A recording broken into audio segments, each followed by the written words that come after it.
秦阿爸出的黑心主意，把新莲给教坏了。肯定是这样，祸首就是那个陈社主。从一开始，他就想要我的命，让我背黑锅。现在为了报复我，竟然向芳华下手，真是太可恶了。可惜，他是新莲的亲阿爸，就算你恨死他，也拿他没辙呀。谁说我拿他没辙？我会让他知道，他敢对芳华下手，我就对他不客气。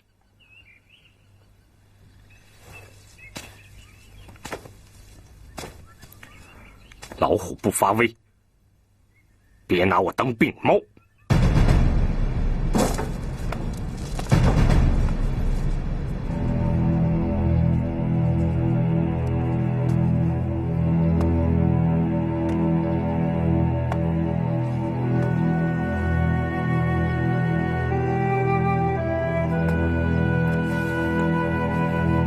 人总有不惜一切想要得到的东西。我要的是权力，你要的是有情人。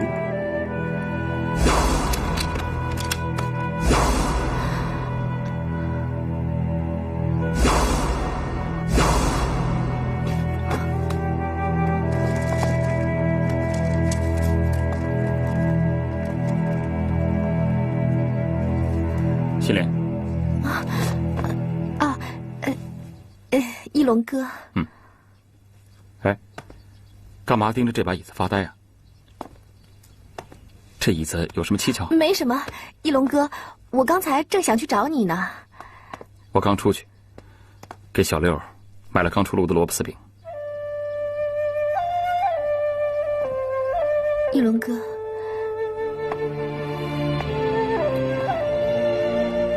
你觉得我阿爸这个人怎么样？干嘛忽然问这个？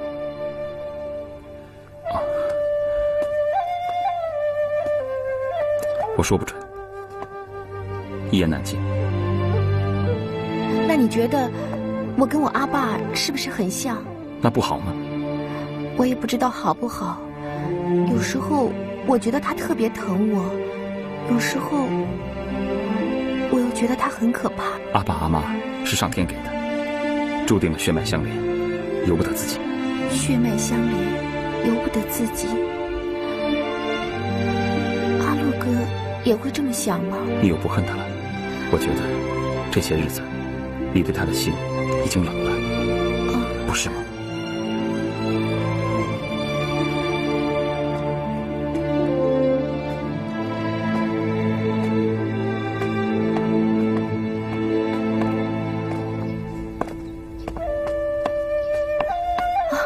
钟叔，宋芳华。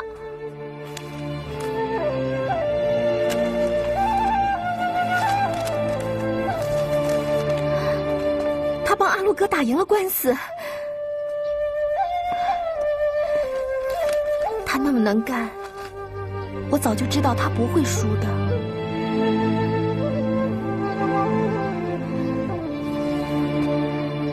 钟叔，你是不是在责怪我？是不是觉得我做错了呀？钟叔，我还没问过你，为什么你对阿禄哥的事这么上心呢？为了我？为什么？你怎么了？新莲，我再问你，宋芳华是怎么逃脱的？我都说了，我不知道啊。不对呀，大小姐，我明明是被打昏的，你不可能什么都没看见呢。你被什么人打，你自己都不知道，我怎么会知道？哎，新莲，别犟嘴，杨父也说的有道理。你毫发无损，怎么会什么都不知道呢？那，就算是我放走的好了。不可能，当时你们都扭成一团了。新莲，人是谁放走的？你在替谁顶罪啊？阿爸，你别问了，要治罪就治我的罪好了。啊！你以为我做不到吗？阿爸，我疼你入心入肺，可我陈云生绝容不得别人对我有二心，哪怕是亲生骨肉，也容不得你。阿爸，你好狠啊！怪不得阿妈会逃走呢。你说什么？莫非你想学你阿妈背叛我吗？陈珠，让开！让开！都不许动！你们谁是陈云生？我是陈云生，请问这是？文宏业先生聚众报案，指控你绑架恐吓大律师，妨碍司法公正。我们奉命来捉拿你归案。文宏业血口喷人，他有证据吗？等上了法庭，自然有证据叫你服气。来人，带走！混蛋！一定是你自作主张。警察大人，犯下绑架罪的是他，我这就把他扭送警局去投案。你，姓陈的，你过河拆桥，拿我当垫背的。姓杨的，敢做敢当才是好汉。把他们两个都带走。是，我跟你拼了！姓陈的，你这个老狐狸，老子，你敢陷害我，我跟你没完！姓陈的，阿爸，你听着，我跟你没完！老实点，姓陈的，你这个老狐狸！别喊了。我以前真的不知道怎样才能做一个好人，自从有了你以后，我打心底里想学着做一个好人，做一个疼爱女儿的好阿爸。可惜，我总没能让你满意。不，阿爸。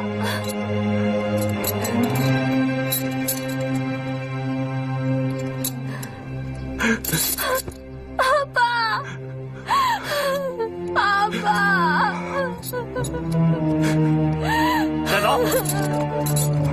走！阿爸，我放开他！各位官爷，这事儿我冤枉啊，都是我干的！走！这场轰动省港的华阳侵权官司宣判更为轰动。华商文宏业大败洋商，出人预料的结果预示着这股新崛起的华商势力大有号召团结华商的力量，不容轻视。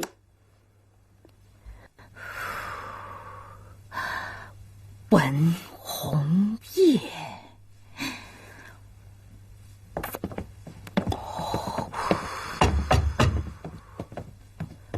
进来。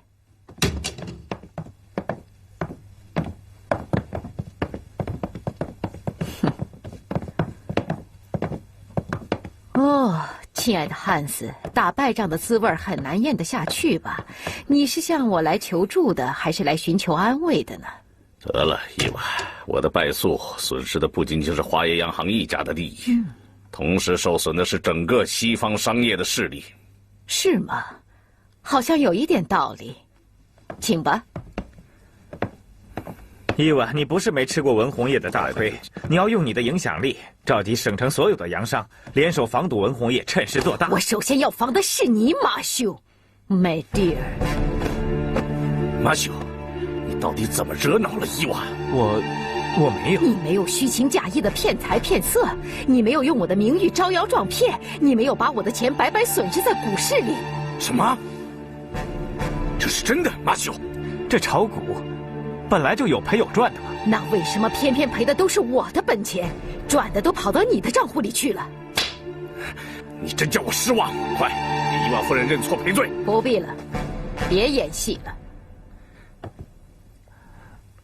伊娃，亲爱的，亲爱的马修，我虽然是个害怕寂寞的女人，可我是个更可怕的守财奴。虽然我的家财万贯，可是我也没有几个50万给你挥霍。谁敢存心的敲诈我的钱，我绝对是翻脸不认人。我保证再给你赚回来。你听我说，伊娃，我也保证叫马修。行了吧，汉斯，你别假装好人了。你用美男计来迷惑我、麻痹我，利用我达到你称霸省府的野心。我不笨，我早就知道你的用意了。你这个白痴！啊，亲爱的伊娃，你误解我了。马修他的确不值得原谅，可是你毕竟喜欢过他。亲爱的汉斯，你还不明白吗？我喜欢的只有我自己。伊娃，难道你是在向我表示你和我绝交？那倒不一定。我知道商场上利益为先，没有永远的朋友，也没有永远的敌人，不是吗？马修，你还没发现吧？我的宝贝 Larkin 不见了，因为他忘记了自己的身份，不小心咬了我一口，我就亲手把他丢进白鹅潭，让他喂鱼去了。这就是背叛主人的下场，人和狗一样。这个老女人翻脸无情，发起狠来比男人还冷血。不稀奇，这是自然规律，母狼总是比公狼更残忍。你贪他的钱也该用点高明的手段。你这个笨贼，害得我失去了一个对付文红叶的重要盟友。汉斯先生，请允许我将功赎罪，给文红叶一记回马枪。我们不一定非要依靠伊娃不可。凭你的脑袋，能想得出什么扭转乾坤的妙计？在非常的时期，就得要用非常的手段。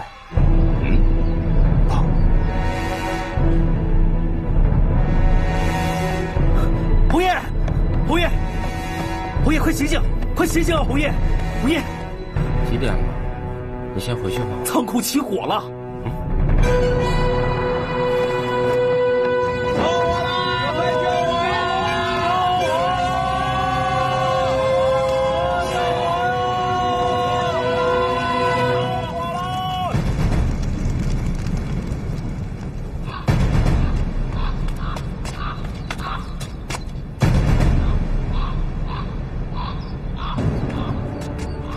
太惨了，这哪来的一把无名火呀？这把火肯定不是意外。我前天才把这批货运进来，昨晚一把火就烧了个精光，太巧了吧？可是我们这次为了省钱，这批货没有投保火险，这下连本钱都赔光了。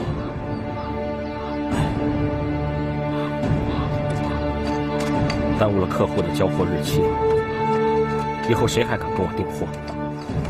看来放这把火的人是想把我逼到绝境。可是信用是商人的性命，我们现在补货还来得及吗？问题是，补货的资金来得及筹集吗？唉，你呀，真是流年不利，刚刚才度过官司的那一关，现在又来了更难过的前关。唉。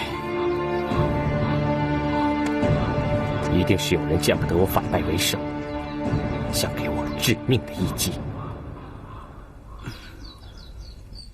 可是，陈社主已经关起来了。哦，除了花叶的鬼佬，不会再有别人了。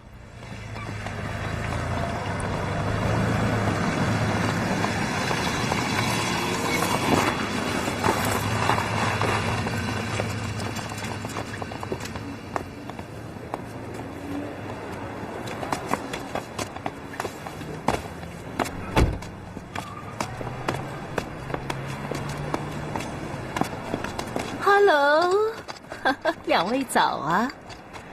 哦，看起来损失够惨重的。伊娃夫人消息这么灵通啊！这么大的一场火，烧的又是鼎鼎大名的华业商行仓库，早就像你赢的那场官司，轰动全省府了。你是来报一箭之仇，还是来看红叶笑话的 ？No， 我这个人最喜欢雪中送炭了。哦，我耳朵没毛病吧？文老板不想挽救损失吗？那就要资金周转，而我正是那个有能力提供资金的人。哦，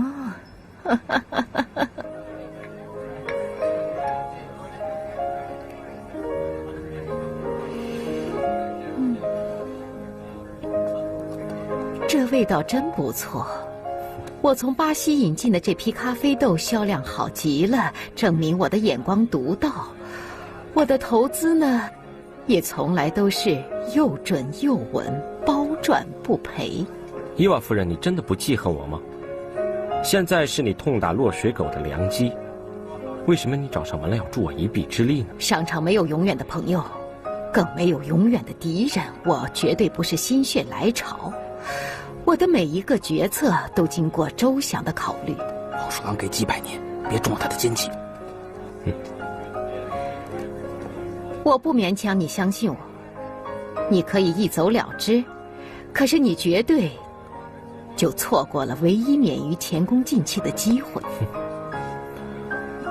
我想伊娃夫人不会没有交换条件吧？温先生一点就明，问到重点了。我首先声明，新里子钱庄我已经拱手让给你了，华业商行是不可能提供股权做抵押的。温老板为什么以为我对华业的股权有兴趣呢？其实，伊娃夫人收购控制商号股权，然后伺机低价吞并，吃人不吐骨头，这在省城又不是什么新闻了。小小的华业商行还没有列入我的菜单。我目前最感兴趣的就是这些商家所占有的口岸。什么？当初你用低利放贷取得这些商家的权状作为抵押，你离开钱庄的时候把权状都带走了。这就是你的交换条件？别紧张，我不想跟你算旧账。何况这些商家的业主都很顽固，死守着祖宗的产业，等死也不愿意出售给我们洋人。我这儿呢有个十分漂亮的计划，需要你的配合。你先看看，我等着你的消息。你我都心知肚明，我曾经摆你一道，你真的全不介意？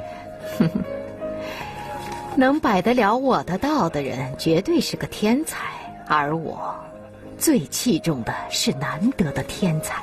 为什么对我额外开恩？这是你第二次问我这句话了。好，我给你一个满意的答复。我除了器重你的天才，我更欣赏你的一表人才。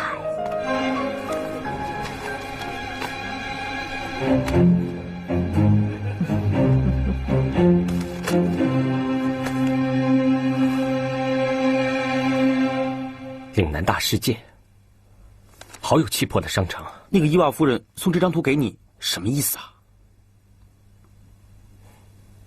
我虽然打赢了官司，并不等于从此就风平浪静。我要尽快在省城的商场扎稳根基，才能立于不败之地。这我也懂，可是你怎么个尽快法？不但要胆大心细，还要快很准，抓住赚大钱的时机。我正发愁呢，我的赚钱时机在哪里？没想到白鹅翻鬼婆就送给我一个锦囊妙计。喂，文红叶，你没有搞错吧？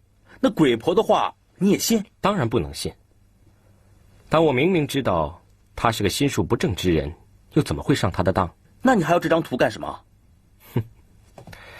那张图可是张宝图，伊娃他想利用我，取得人人都想要的黄金口岸，我倒要借力使力利用他。怎么个利用法？眼下我最担心的是一把火烧掉了银行商家对我华业商行的信心，不愿提供我融资周转。但是号称商界女王的伊娃夫人都主动向我招手了，这等于是给我做了最有力的担保。你又要下什么猛料？我只要把伊娃主动提供资金，并想说服我合作的气氛炒热，那些唯利是图的银行老板们肯定闻风而来。这我也知道啊，可是那些银行老板个个是腰里挂着铁算盘的老狐狸，唉，并不是你想象的那么简单。哼，再老奸巨猾，只要看到有利可图，谁能不动心呢？我注意到最近省城金融界通货腐烂，银根宽松，只要我稍微用计刺激一下这些急于放款的金融大老板，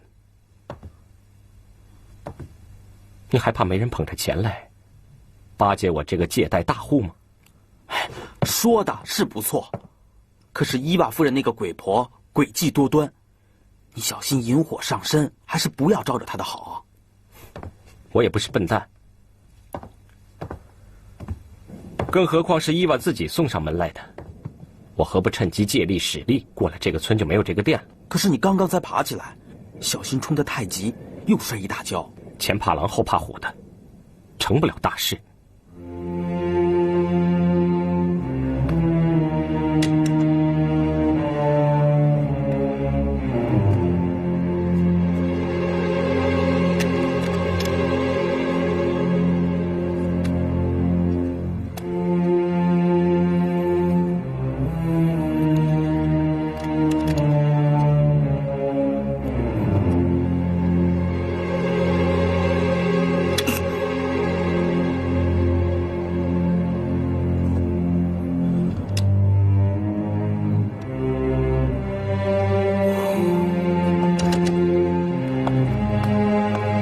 韩斯先生，您看了今天的报纸吗？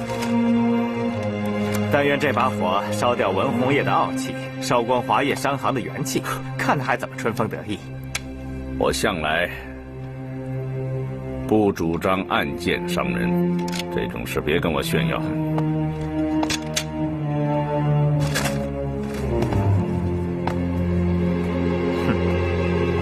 哦，对了，还有一个大新闻。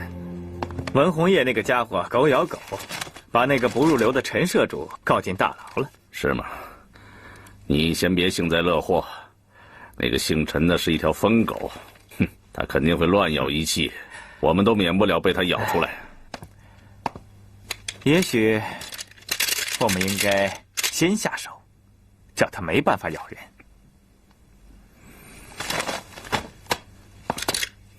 我从来不主张暗箭伤人。哼，我知道，这只是我这个西部牛仔跟他这个东方流氓的私人恩怨。啊，威廉，韩斯先生，威廉，你看过这张报纸吗？火神终结了文红叶的狂妄，通知你女儿为文红叶的前途哀悼吧。大概这篇报道你没看到吧？什么？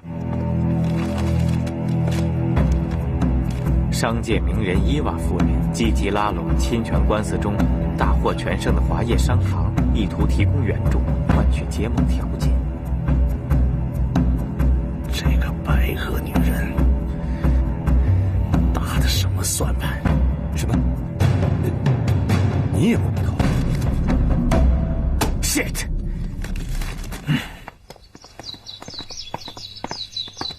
哎，你确定我们来这一趟会有用吗？那个番鬼婆会不会看穿你啊？哼，番鬼婆的确够老辣，但我也练出了火候。你记得我们套好的招数就行了。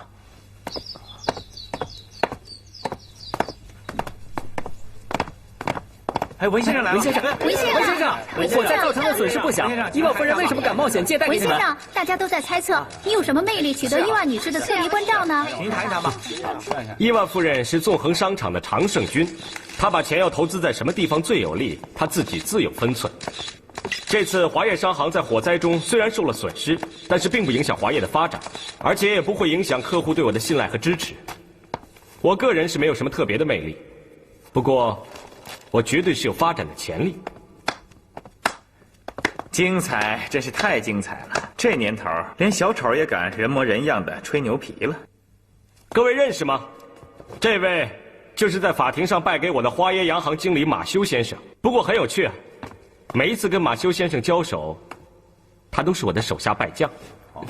你少得意，臭小子！别逼我掀你的老底儿。马修先生，你在这儿嚷嚷什么？谁才是这儿的主人？马修，这里是我的远东公司，不是你的花椰洋行。如果你再大呼小叫的，就请你离开这儿。伊娃，你眼里向来没有这些中国人，怎么今天被这个小裁缝搅昏了头脑？哦，亲爱的，这就是我比你和汉斯略高一筹的地方。在我的眼睛里，只能看到钞票的颜色，皮肤的颜色就不那么重要了。伊娃夫人，刚才这些记者还在担心你主动借钱给华业商行会有风险。我伊娃不是今天才进商界，我的投资都是十拿九稳的。我至今还没有做过亏本的生意呢。亲爱的伊娃，你还没吃够过于自信的苦头。汉斯，你真是不速之客呀！你有钱来恭贺我独具慧眼，又比你抢先了一步，是吗？不，我是赶来提醒你，被一块石头绊倒一次是不幸，被同一块石头绊倒2次的人就是白痴。希望你不是那个白痴。汉斯先生，你暗指的石头是我吧？我看你是唯恐伊娃女士抢了先机，所以也赶来插一脚，可以啊。我并不介意跟任何人谈合作的可能。亲爱的汉斯，我的资金自认为十分充足，用不着你来替我操这个闲心。亲爱的伊娃，你不要聪明一世，糊涂一时。哦，汉斯，你的想法我清楚。你不要误会我的好意。你的好意就是生怕我抢了你的先机，占了你的上风。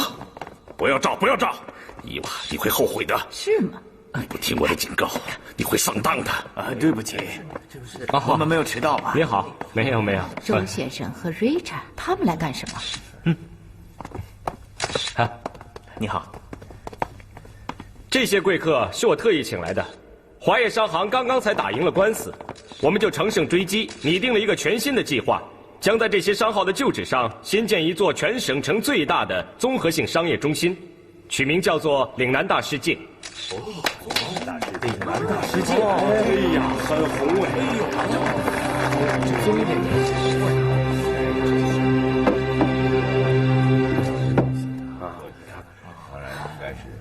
这图纸是我制的。伊娃，这个发展计划是我们花耶的。你什么时候泄露了我的计划？哼！你们谁也不用争，这些商家的土地所有权都在我的手里，所以这个计划若少了我，就是纸上空谈。亲爱的伊娃，现在醒了吗？我的警告当场应验了。文红叶，大话不要说这么快，这么大一块地方，收购、拆迁、重建，需要多少资本？就凭你那个华业商行，简直是天方夜谭。不怕货比货，就怕不识货。岭南大世界有全新的设计，周详的规划。这个大厦不但有设备齐全的百货商区，游园、杂耍、戏曲、茶楼、餐馆，一切是应有尽有。来的客人不用路途奔波，在这里可以买东西、吃喝玩乐，要多享受就有多享受。还有我的精彩表演，我龙舟得唱的龙舟可是省城一绝啊！在岭南大世界里应有尽有，商机无限。我就不信引不来识货的行家竞标投资。伊娃夫人就比你们有远见，已经先走了一步。文，你这是同意我们2个人来合作了？我先多谢伊娃夫人的抬举，不过说穿了，你也是看准了借贷给华业商行大发利市的良机。既然如此，我想在场的金融界前辈们也不是睁眼瞎子，暂时我并不着急跟谁合作，货比三家不吃亏嘛，对吧，伊娃夫人？来，请。大家请，请。这就是岭南大世界。哎呀，这么奇巧聪明的设计，真是想得又周到又心详。文老板独具匠心，这个发展计划太完美了，难怪华业和远东2家公司都来抢着跟您合作。能不能再解释清楚一点？文老板，能不能抽时间移尊到银行仔细说明您的计划？这是我的名片。对，好，这是我的，这是我的，来，给我，谢谢。亲爱的，你设计姓文的，现在反而被他设计了，没想到吧？好，我最亲爱的伊娃，有关岭南大世界的那块石头绊倒2次的感觉如何啊？阿路，你厉害，你真厉害！不出你所料，借力使力这一招果然被你算准了，气得伊娃夫人和汉斯大班有气进没气出。本来呢，我也只想借伊娃炒热我华业的行情，却没想到汉斯也来插手，我就顺水推舟。你说他们2个人当着所有记者的面一争一吵，这次咱们华业商行的岭南大世界想不炙手可热都难啊！你真是天下第一大奸人。是奸商，不奸怎么当商人啊？对不对？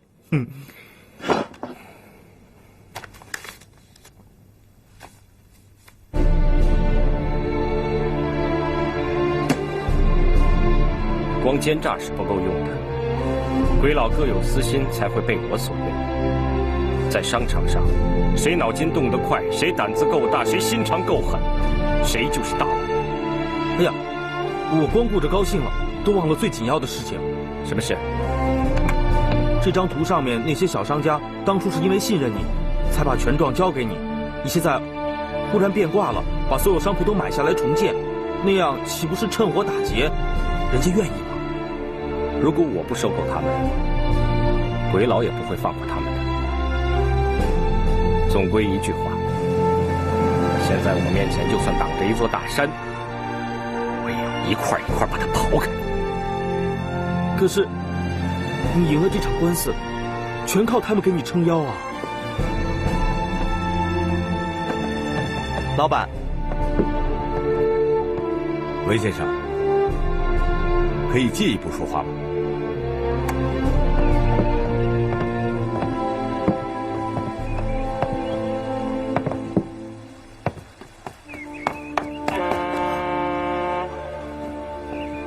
没想到我会找你吧？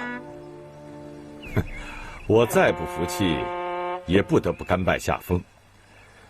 你不是泛泛之辈，你头脑灵活，悟性极佳，但是你心狠手辣。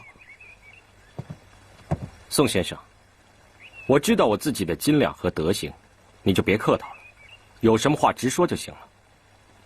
老实说，我也不知道为什么要来找你，只是有些话我不吐不快，非对你说不可。哦，对了，你别误会，我今天来并不是准备为女儿讨回公道的。文先生，你巧妙地利用了花耶和远东两家公司的私心，得到了最大的利益，这比在法庭上赢得还要漂亮。各家银行都看好了你在半路拦截来的岭南大世界，抢破了头想融资给你，你的前途无量啊。宋先生，姜还是老的辣，我瞒不过您的慧眼，但愿宋先生的吉言能够成真。文先生，你准备怎么面对将要被你夺走祖产的那些华人小商号？他们当时可是相信你能够保住他们的祖产呢。宋先生是花耶洋行的大买办，你也曾经帮助鬼佬暗中设计收购这些商家，为什么忽然胳膊肘往外拐，不顾自家人的利益啊？自家人？我13岁就进了洋行，为洋人卖了大半辈子的命，也帮洋人赚了不少自己同胞的血汗钱。到头来，这些鬼佬从来没把我当过自家人。人老了，我多少也得为自己积点德，免得死了以后下地狱，是吧？宋先生，您这也是给我的警告。我是过来人呐，世态炎凉，人情冷暖自在人心，我是好心提醒罢了。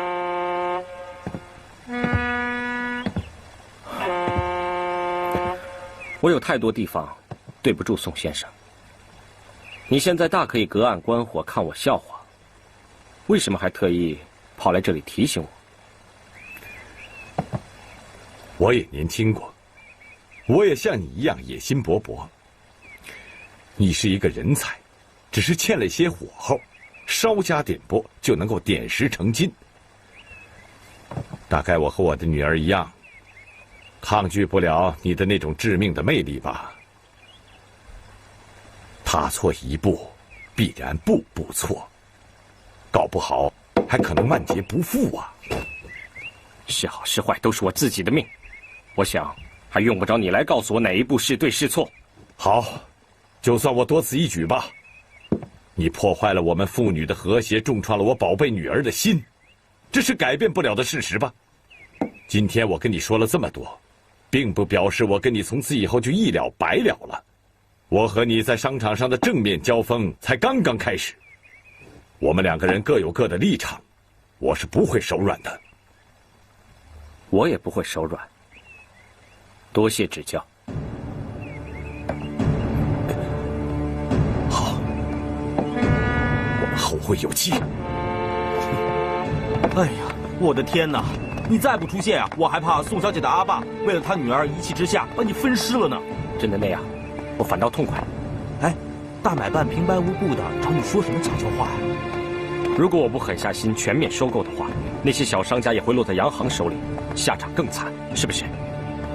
你说什么呢？时势造英雄，人不为己，天诛地灭，是不是？你小子发什么狠呢？卖报了，卖报了，卖报了！哎，好嘞，先生给您。哎，心莲，嘿，巧了，你怎么会在这儿啊？我来这里买救心丹，我阿爸他有急性病，我怕他在牢里熬不住。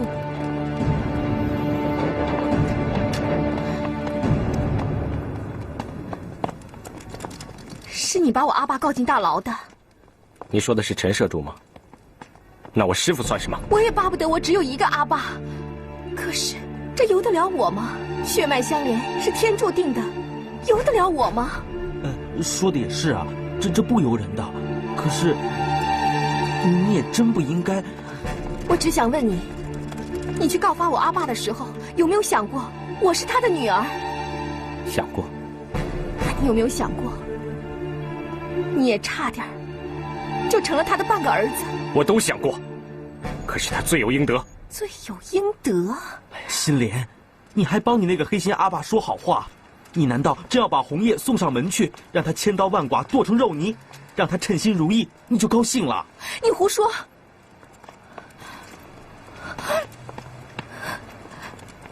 我没有这个意思。那绑架芳华是谁的意思？我就知道他会在背后告我的状。人家没有说你一句不是，还用他来说吗？你早就看我一无是处了。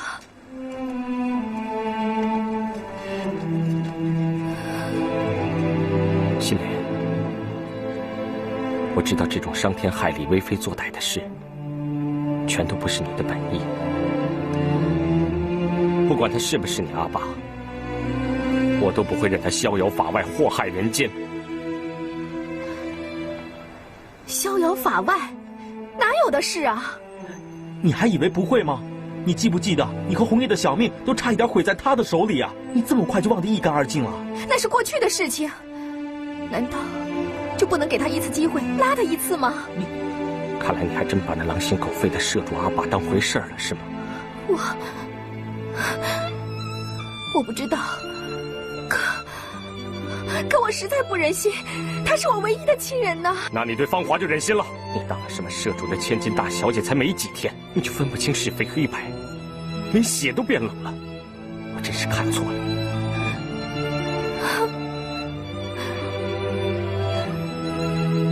我帮理不帮亲，可是你当了社主的女儿之后，就颠倒是非，变得没心没肺了。你千不该万不该，你不该帮着你那个黑心阿爸去做伤天害理的事。宋小姐比你的度量大多了，也明事理多了。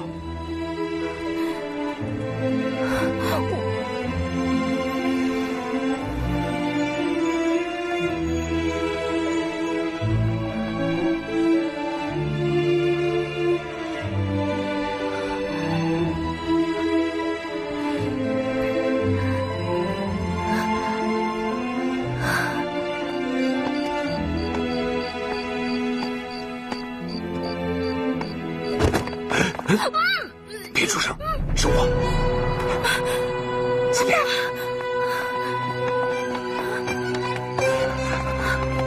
心莲，救救阿爸！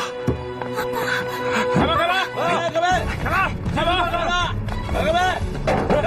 开门！听话！听话！给我仔细搜！开门！开门！开门！队长大哥，开门！这究竟是怎么回事？陈云生越狱了。什么？别装糊涂，窝藏逃犯，等同犯罪。队长，您别说笑了，我们根本不知道这回事，是吗？队长，就算我们有天大的本事，也不敢欺骗队长大哥您。我要把这里搜查一遍。队长，请便。都来，走，这边看看，到这边。好，仔细搜，是，仔细搜。这边没有，仔细搜啊。都过来，是。这边有没有？没有，没有。到底是骨肉连心呐！救救阿爸！我。阿爸是走投无路了，在牢里有人要暗算我，要置我于死地。你看，心莲，阿爸求你了。喝了这杯酒，我们和解了吧？亲爱的汉斯，我根本就没有把你当成敌人，让我生气的只是马修。亲爱的，无论你给我定什么罪，我都不会辩护。可是，如果我们白人自相残杀，反而被文红叶利用，那真是太丢脸了。我在商场上打拼了多年，文红叶竟然敢当着我的面耍我，明火执仗抢了我的岭南大世界，成了他的吸金法宝。这，亲爱的，你不也参与了这场抢劫？岭南大世界最早出自我的构想，不是吗？那这么说，我们难道就束手无策了吗？亲爱的威廉，你是中国人，如何反击这个中国小子最能奏效？你有什么高见呢？我还没来得及想。威廉，输了官司，你连脑袋也输光了吗？竟然还没有对策，你这个乡里是怎么当的？汉斯先生，文辉业的狡诈，连伊娃夫人都吃了亏。这事儿，草率不得，容我仔细考虑一下。我们一出手就必须成功。中国有句成语叫釜底抽薪，要想一个办法从根本上抽掉文的根基才行啊。到底是伊娃夫人高明啊，提醒了我一件事情。来，这样就会成功的。威廉先生真的是好主意，这条妙计至少先剥文红叶一层皮。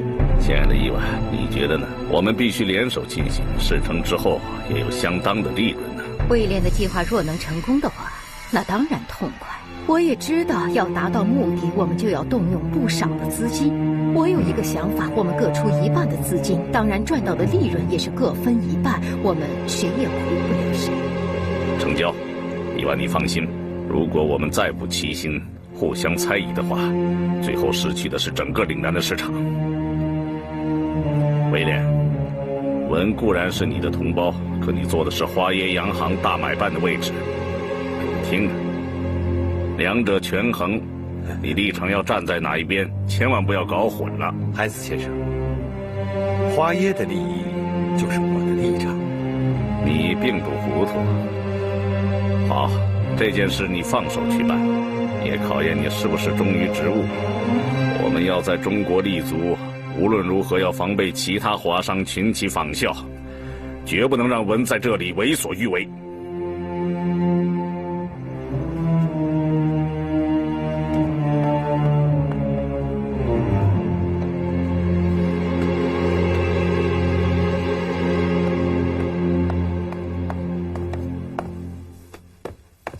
芳华，芳华，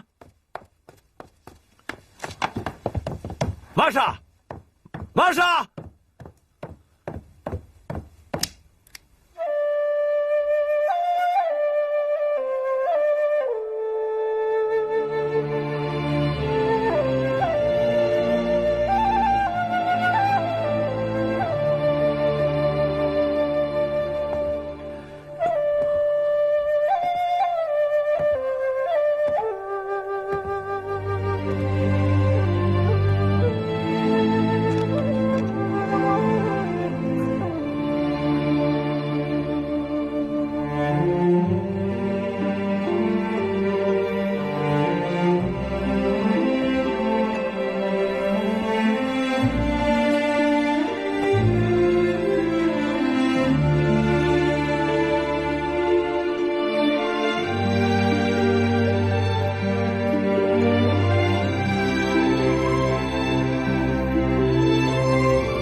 衣服都快遮不住了，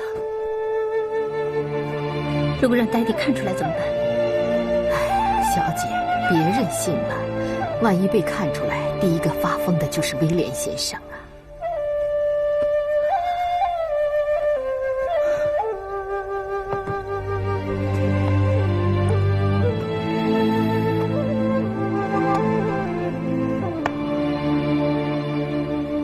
爹地他还好吧？唯一的女儿离家出走，他好得了吗？他经常在你房里一坐就是大半夜，可怜天下父母心呐。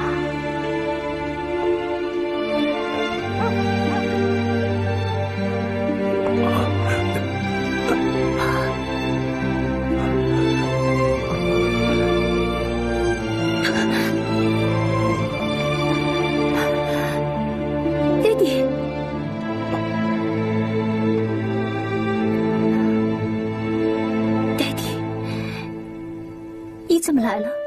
我怎么来了？我拗不过女儿，只好低下我这颗白发苍苍的头，向女儿认输。我想你，想得有时候心痛啊。我只能远远的站在马路边上，看上你一眼。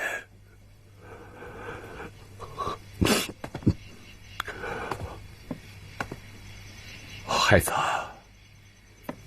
这种地方，那跟贫民窟有什么两样啊？你怎么能习惯住在这里呢？我没有违背中国人的良心，我住得心安理得。哦，你先别防御爹地，爹地不是劝你回家的。即便是你今天跟爹地回去，要不了几天，你还会离开的。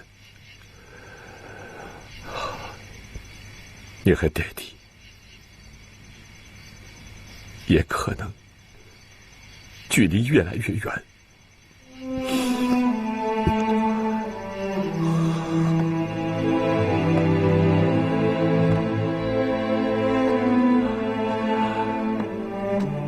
阿华呀，你在法庭上帮助文红叶挫败了花椰洋行，首当其冲的被打击的就是你爹地呀。说实话，当时我也不清楚我是喜还是忧啊。你当头敲了洋人一棒，我觉得心里也很痛快，我为你叫好啊。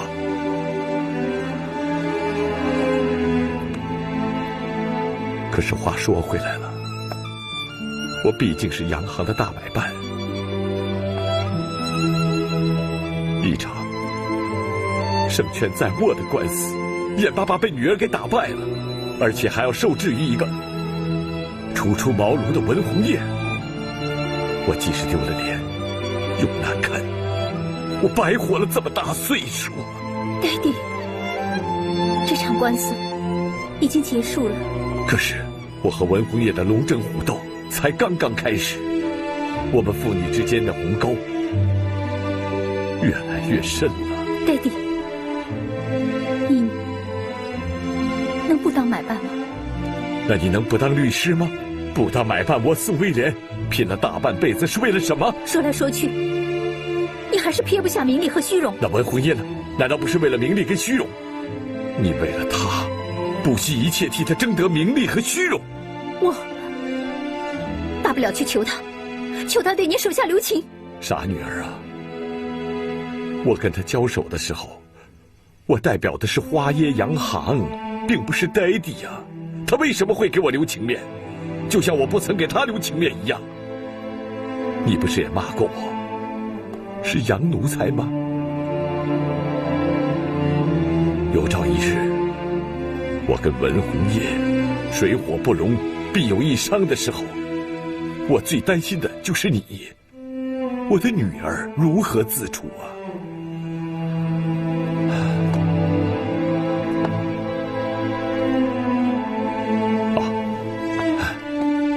对了，孩子，这一张支票你拿着，你换一个好点的住处，以后每个月我叫玛莎把生活费带给你。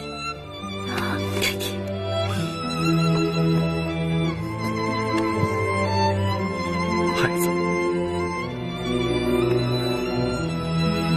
你从来就不知道什么是穷，什么是苦。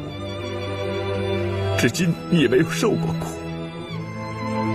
但你把人世间所有的苦都尝尽，也不愿意让你尝到一星半点。爹爹。哦，芳华，不管以后爹地做了什么，只要你记得爹地事事情非所愿。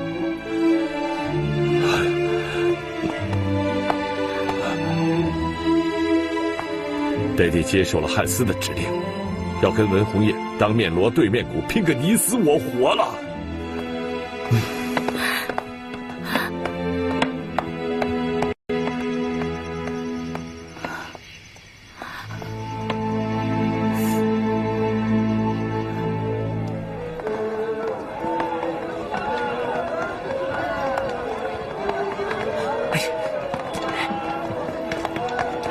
红叶，糟了，我们来晚了一步。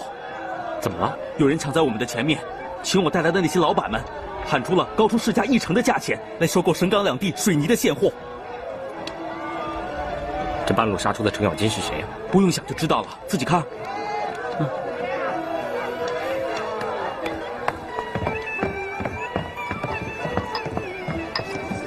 宋先生。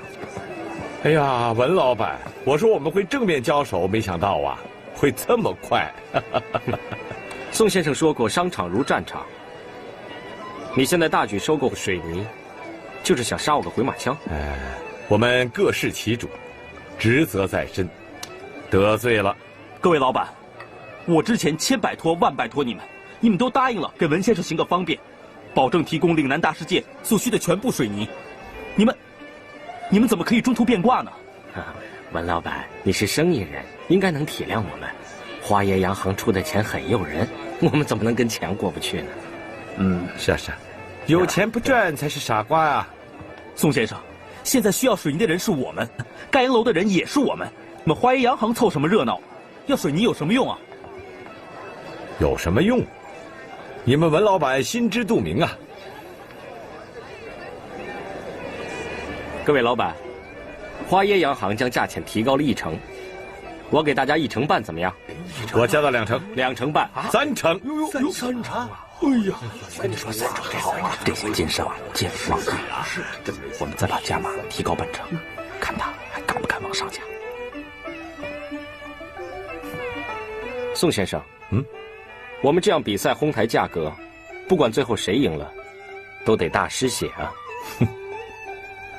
我是背水一战的，我的底线也就是3成，超过了3成，我就以公司的利益为由放弃跟你竞标，我回去也可以交差，老板也不会责怪我的。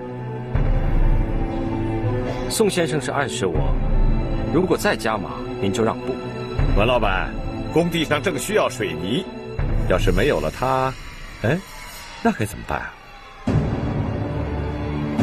说穿了，花椰洋行的意图，就是想趁着我急需水泥开工，哄抬价格，先让我出血。不但是要出血，而且是要扒掉1层皮才算完了。我们花椰如果是囤积居奇，那你们的工地就没有水泥，那就开不了工，岂不是损失更大了吗？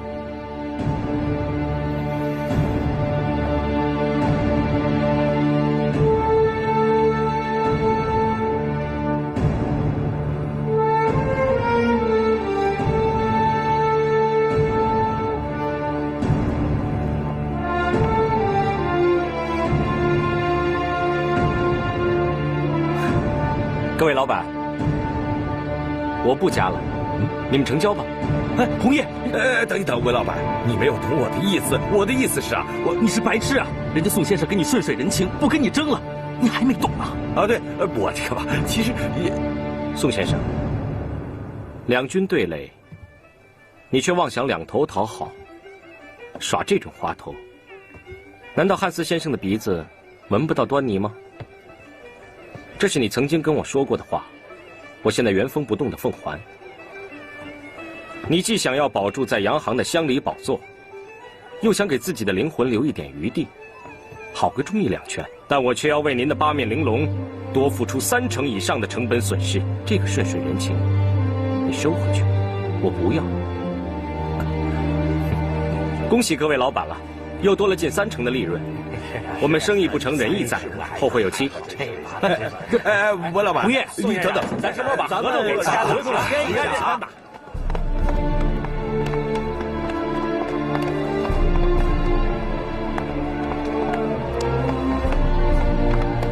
红叶，哎呀，你别意气用事啊！没有水泥，你的岭南大世界就是发大梦，谁肯借款给你啊？你现在马上去把省府的大中小盘水泥经销商造一份名册，然后带着采购经理一家一家的去。你的意思是去抢购？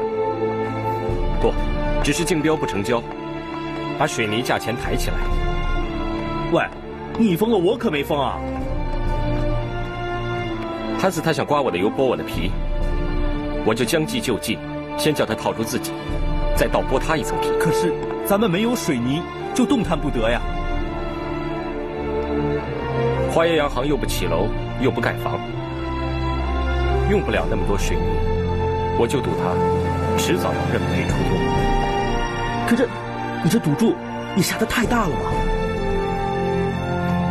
舍不得孩子，打不着了。岭南大世界成了吸金石，全广州的银行金融经理们都不断的往华业公司跑。笑到最后的才是笑得最好的。等文买不到水泥，动不了工，火烧眉毛的时候，好戏才开场。哼，汉斯先生，啊，威廉，收购水泥的事你办得又快又好，有你这样忠心耿耿的买办是华业洋行的幸运。我要上报总行，对你给予奖励。只怕我们精心设置的陷阱，会限制住我们自己啊！啊，不放心，这陷阱文红叶非跳不可。工地开不了工，他怎么向贷款银行交代？汉斯，市面上的水泥价格忽然都飙涨了起来，我们收购上的预备金已经超过预算了。可最近水泥供过于求，没有涨价的理由啊！你用脑袋想一想，我会收购，人家就不会反收购。啊，是文红叶在跟我们比拼价钱呢。他的财力还远远不够跟我们硬碰硬，他的反收购肯定会碰壁。可事实上是市面上水泥涨价，却没有听说任何一笔成交啊！他成交不了，文红叶远远拼不过我们2家大公司。可是我们积压了这么多的资金，水泥一时又脱不了手，这不是长久之计。你别急，文红叶有时间上的压力，到时候多高的价钱他都要接受，那时我们什么损失都补回来了，你放心好了。若是这小子他还按兵不动呢，我们2家公司的仓库都被水泥塞爆了。这好办，我马上去租临时仓库。哼，他早就把所有空着的仓库都预定下来了。哼，他买不到水泥，就让他白白损失仓库的租金吧。伊娃，暂时把水泥放在你的码头上好了。万一遇到大雨，我们可就血本无归了。亲爱的，现在又不是雨季，哪能说下雨就下雨啊？文红叶不可能一直这样没有动静。我从市公务局得到消息，岭南大世界已经确定月底破土动工。文红叶没时间耗了，我们要沉住气。威廉，水泥的事你一定要盯紧，千万不能有丝毫的懈。你，汉斯大班，别害怕，你没有活见鬼，我是人。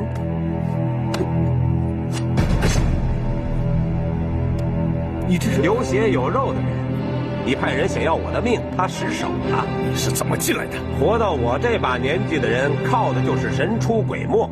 想来就能来，想走也能走。威廉，打电话报警！快报警！要不我回头进了大牢，法官问起来，我又太老实，说出绑架某人背后有人指使，那可就不好玩了。绑架，汉斯先生，你这是，你到底想做什么？我说，汉斯大办，我给你做事儿，总不能白干吧？可惜你办的事情没办好。你这个可恶的敲诈者，要是在我的国家，我一定把你送上绞架。切，汉斯大办有所不知啊，我从小就是被吓大的，我的祖上就有人上过绞架。鸦片战争参加3月里抗英，他老人家一个人砍下了好几个鬼佬的脑袋。嘿，我们的命不值钱，赚几条洋人的命垫背，划算。说吧，你想要什么？钱和关房，我要去香港关房，加上安家费，一共10万。你说要10万，就会有10万了吗？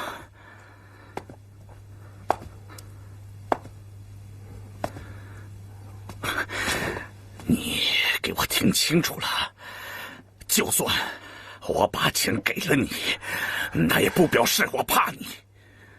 哼，有道理。我一个亡命之徒，你汉斯大班有什么好怕的？东西准备好，我下次不能空手而归。告辞了，别耍花招。我的神出鬼没，你们是见识过的。Goodbye。汉斯先生，要不要马上报警？这个姓陈的，他简直不是东西，是恶魔，是我不小心把这个千年魔鬼从禁锢他的瓶子里给放了出来。不过不用担心，我总会有办法再把它收回到瓶子里去。先把文红叶逼进圈套，再回头对付这个魔鬼。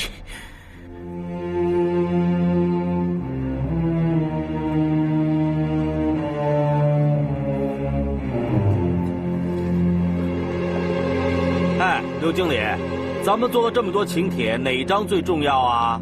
啊？哦，当然是市政厅厅长和市公务局局长了。那就太好了，他们都答应为咱们岭南大世界奠基典礼剪彩啊！是啊，这是轰动省城的大事啊，谁不想趁这个机会露露脸啊？他们都答应，到时候会准时出席的。只可惜啊，到时候咱们的奠基典礼能准时开吗？龙周德，你不用那么大声隔山打牛，我知道你说什么，知道你还装作没听见似的，一包水泥都没有，你到时候拿什么破土奠基啊？我已经把城里空闲的仓库全都租下来了，看他们往哪里堆货。唉，光有空仓库有什么用啊？现在花爷洋行正等着你上门去求他们出售水泥呢。这一回我看你是赢不了洋人了。不到最后一刻，谁输谁赢还未见分晓呢。文老板，这是你的最后一刻啊！等着破土开工的人是你，不是花爷洋行。人家可以等，可你等不起啊！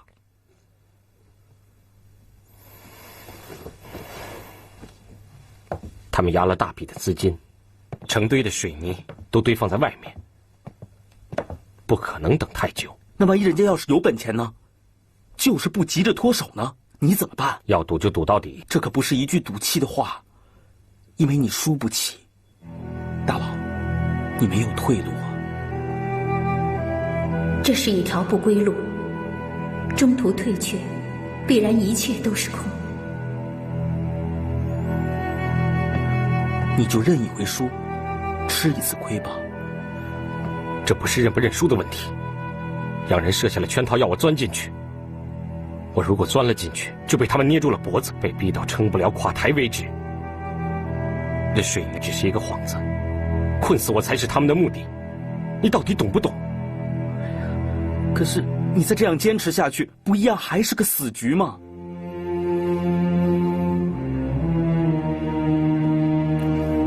喂，你又上哪儿去啊？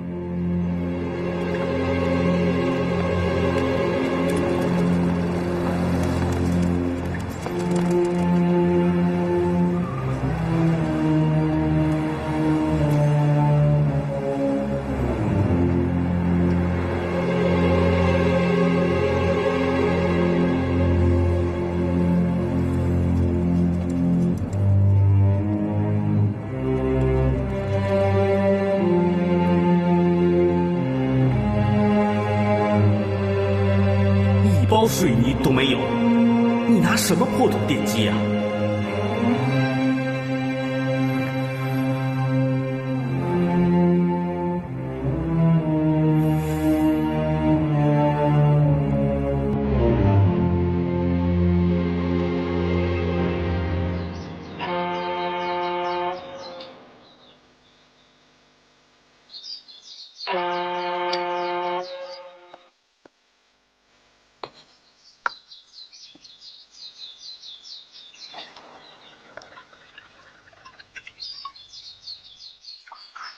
这酒真够红的，把它都倒上。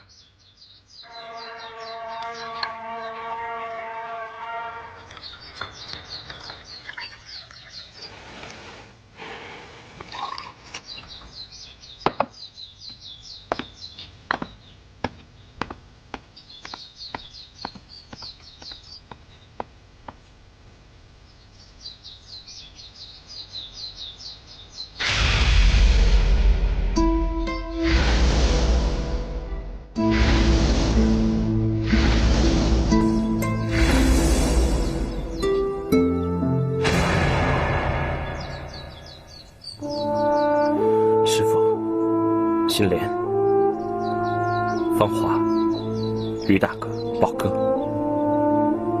以前的文阿路一靠近这些地方都会遭人白眼。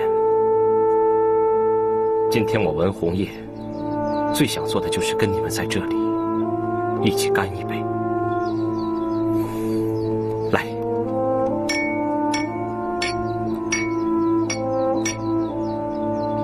我们干一杯。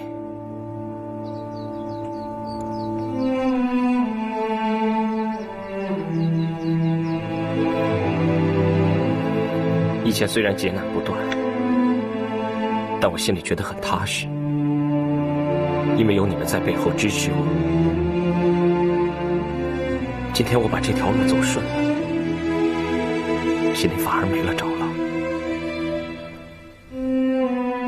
你们一个个都像躲避瘟神似的，不敢靠近我。我这到底算是怎么回事？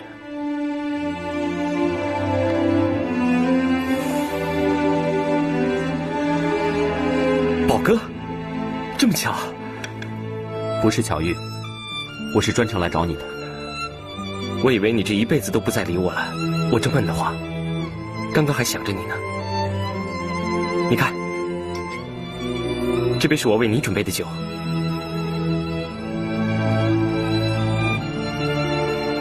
你看这是什么？红酒啊。你不觉得这酒红的像血？像人血，你功成名就了，可以大模大样在这种上等人的地方享受。可是你别忘了，你喝的都是别人的鲜血。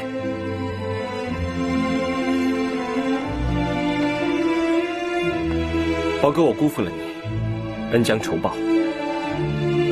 你什么时候来教训我，我都甘心受教。如果是为了我自己，我绝不会来找你。因为你对不起的人实在是太多了。宝哥，跟我交往多年的朋友，冲着对我的信任，对你的期待，二话不说把祖产压到你手上，你千不该万不该，为了一个岭南大世界，你甘冒千夫所指，辜负大家，吞并大家。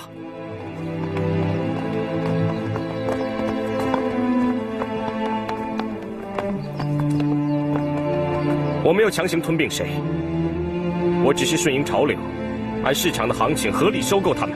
你这说的什么话？太不像话！你趁人之危，违背当初的契约，你说得过去吗？我没骗也没坑他们。是咱们怎么办？是不是？哎，真是。要怪就怪他们自己运气不好。哎，怎么能这么说话呢？你看咱人怎么这样？你说这话无情无义，跟鬼佬一模一样。你难道忘了自己是谁吗？我就是我，跟谁都不一样。我不想受穷，我用心用脑子拼命一搏，难道我错了吗？你拼，你搏，可是你也不能急于求成，损人利己，更不能损害这些曾经帮助过你的朋友。我能不急吗？我身在浪尖刀口上，不用力冒出头，难道等大水把我吞没？难道乖乖的等汉斯他们把我逼到死路上去不成？鬼佬逼你，你就回头逼自己的同胞吗？我没逼你啊，宝哥，你别强出头。这些老朋友，看着我的面子，放下生不入官府的忌讳，为你出庭作证。这份情谊你还没还，你就反过来盯上他们的家产，我能不出头吗？我一人做事一人当，你何必往你身上扯？你是我的一块心病，我当初若不是太袒护你、扶持你，就不会有今天这位得志猖狂、见利忘义的文红叶。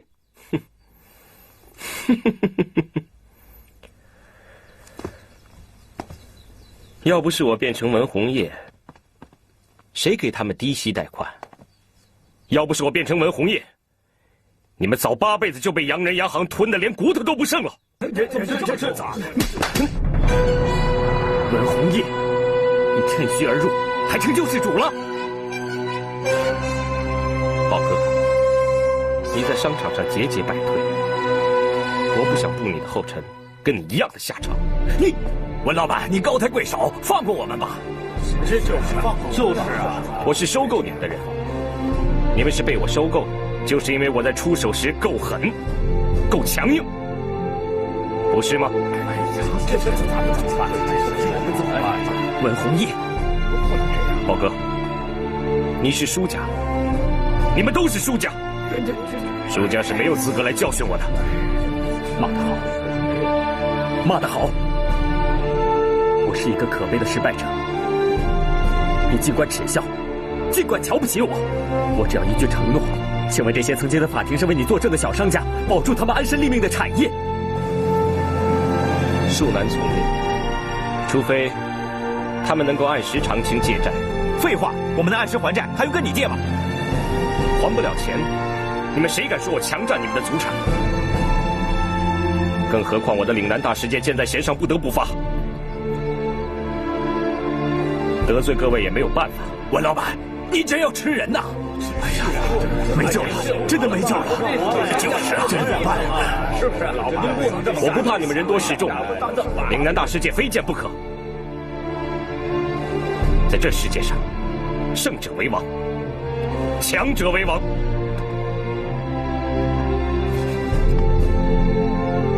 不但是狼，还是饿极了的狼。你就慢慢享受你的人血大餐吧，文老板。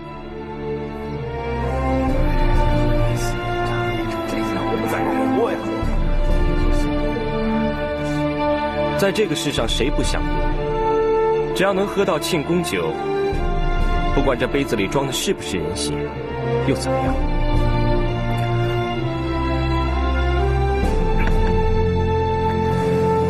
师傅，这杯我敬你。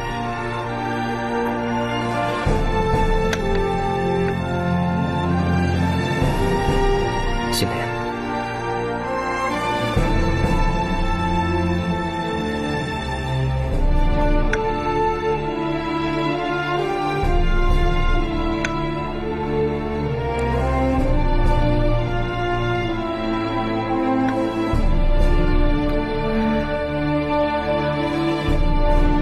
宝哥，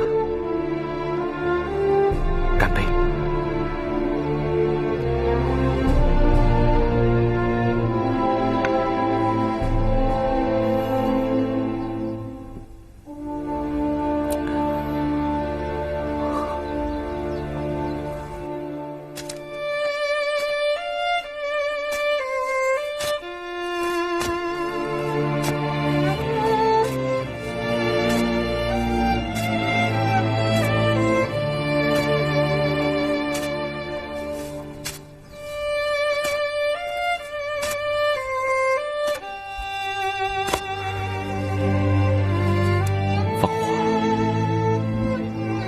我在人前硬撑，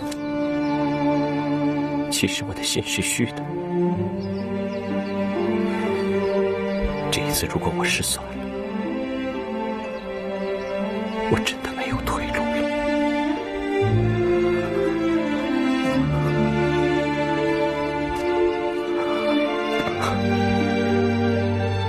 放话，放话！我该怎么办？这里的一草一木都听我说过，要爱你10000年。可是，我打了自己的嘴巴，碎了你的心。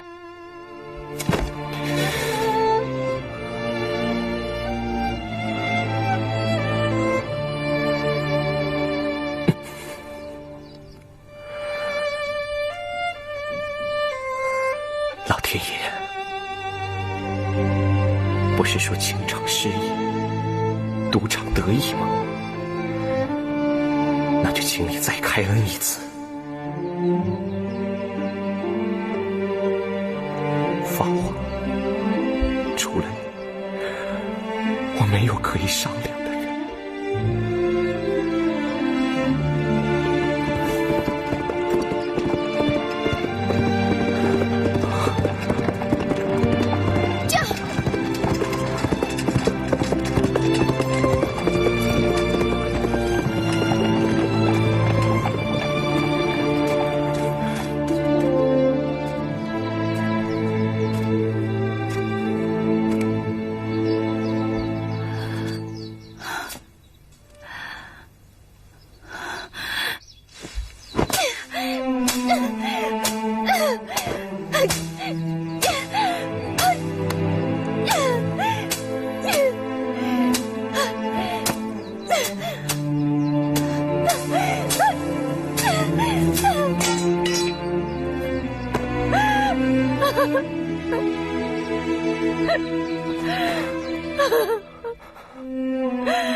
芳华，芳华，爹地说，是我造就了文红叶，其实是为了满足自己的虚荣心，是吗？是的，是的，我把自己的女儿身不能完成的抱负和希望，全部寄托在她的身上。我把它当成自己的化身，是这样子吗？是吗？芳华，放过你自己吧。文红叶的人生，是他文红叶自己的，绝不是你宋芳华的。爹地，是我自己的，唯一的，是吗？那当然。文红叶也是我这辈子唯一爱过的，不是吗？也许他是你的唯一，但你却并不是他的唯一，这是不争的事实，亲爱的，不是吗？